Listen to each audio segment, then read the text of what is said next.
Sejarah BPUPKI dan PPKI. Badan Penyelidik Usaha Persiapan Kemerdekaan Indonesia atau disingkat BPUPKI adalah badan yang dibentuk oleh Jepang bernama Dokuritsu Junbicho Sakai. Sebelumnya, Panglima Bala Tentara Letnan Jenderal Kumakichi Harada pada tanggal 1 Maret 1945 mengumumkan bahwa BPUPKI akan dibentuk. Pengumuman itu saat Jepang dalam posisi terdesak dan mengalami kemunduran dalam Perang Asia Timur Raya dalam Perang Dunia II di Asia Pasifik pada tahun 1944. Di tahun 1944, tepatnya di bulan April, kedudukan Jepang di Indonesia semakin terancam karena pasukan sekutu mendarat di Papua dan dilanjutkan dengan jatuhnya Pulau Saipan pada bulan Juli 1944.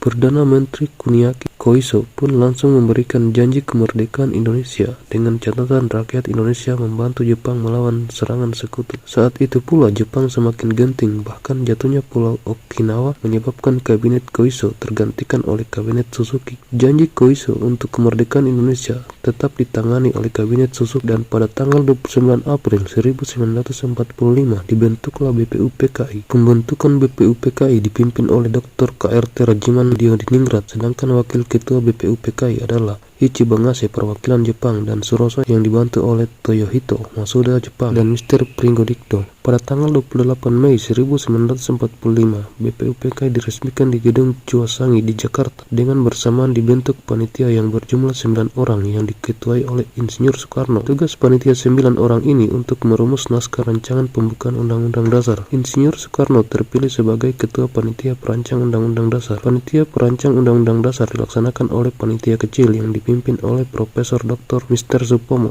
sedangkan Abi Kusno Cokrosuyoso ditunjuk sebagai Ketua Panitia Pembela Tanah Air, Muhammad Hatta sebagai Ketua Panitia Ekonomi dan Keuangan. Pada tanggal 29 Mei sampai 1 Juni 1945, BPUPKI melaksanakan sidang pertama di mana pada pembukaannya Ketua BPUPKI meminta pandangan kepada anggota terkait rumusan dasar negara. Pada sidang itu, Muhammad Yamin mengusulkan dasar negara Indonesia adalah peri kebangsaan, peri kemanusiaan, peri ketuhanan, peri kerakyatan, dan kesejahteraan rakyat. Dan pada sidang tanggal 31 Mei 1945, Profesor Dr. Supomo mengusulkan dasar negara yaitu persatuan, kekeluargaan, keseimbangan lahir dan batin, musyawarah, serta keadilan sosial. Sementara pada tanggal 1 Juni 1945, masih dalam proses sidang pertama BPUPKI, Soekarno mengusulkan dasar negara Indonesia adalah kebangsaan Indonesia, internasionalisme atau perikemanusiaan, mufakat atau demokrasi, kesejahteraan sosial, dan ketuhanan yang Maha Esa.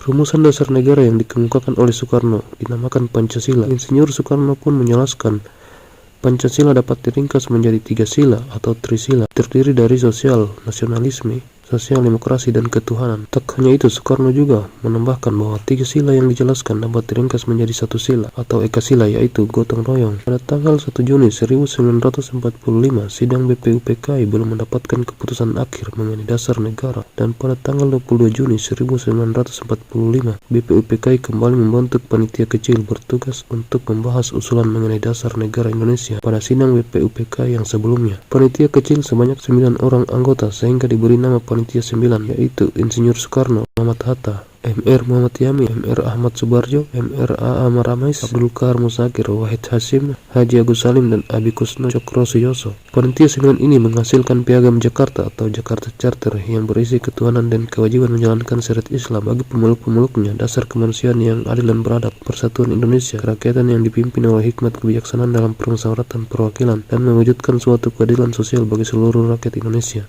Piagam Jakarta ini dinilai terdapat butir yang belum tepat untuk menjadi dasar negara mengingat Indonesia memiliki beragam agama, sehingga Muhammad Hatta mengusulkan perubahan pada butir pertama, yakni kewajiban menjalankan syariat Islam bagi pemeluk-pemeluknya diubah menjadi ketuhanan yang Maha Esa. Usulan Muhammad Hatta pun diterima sehingga Piagam Jakarta mengalami perubahan, dan pada tanggal 10 sampai 17 Juli 1945 dilaksanakan sidang BPUPKI yang kedua. Kali ini membahas rancangan pembukaan Undang-Undang Dasar dan Undang-Undang Dasar. Dalam sidang ini dibentuk panitia hukum dasar, panitia masalah ekonomi ekonomi dan panitia masalah bela negara. Pada tanggal 19 Juli 1945, Ketua Panitia Hukum Dasar Soekarno yang bertugas membahas masalah rancangan Undang-Undang Dasar 1945 membentuk panitia kecil dan ketuanya adalah Profesor Dr. M.R. Supomo. Hasil kerja panitia kecil dilaporkan oleh Insinyur Soekarno pada tanggal 14 Juli 1945 yang isinya adalah: 1. Pernyataan Indonesia Merdeka. 2. Pembukaan Undang-Undang Dasar yang diambil dari Piagam Jakarta. 3. Batang tubuh yang kemudian disebut Undang-Undang Dasar. Untuk rancangan pernyataan Indonesia Merdeka diambil dari 3 kalimat awal pada alinea pertama rancangan pembukaan Undang-Undang Dasar, sementara untuk rancangan pembukaan Undang-Undang Dasar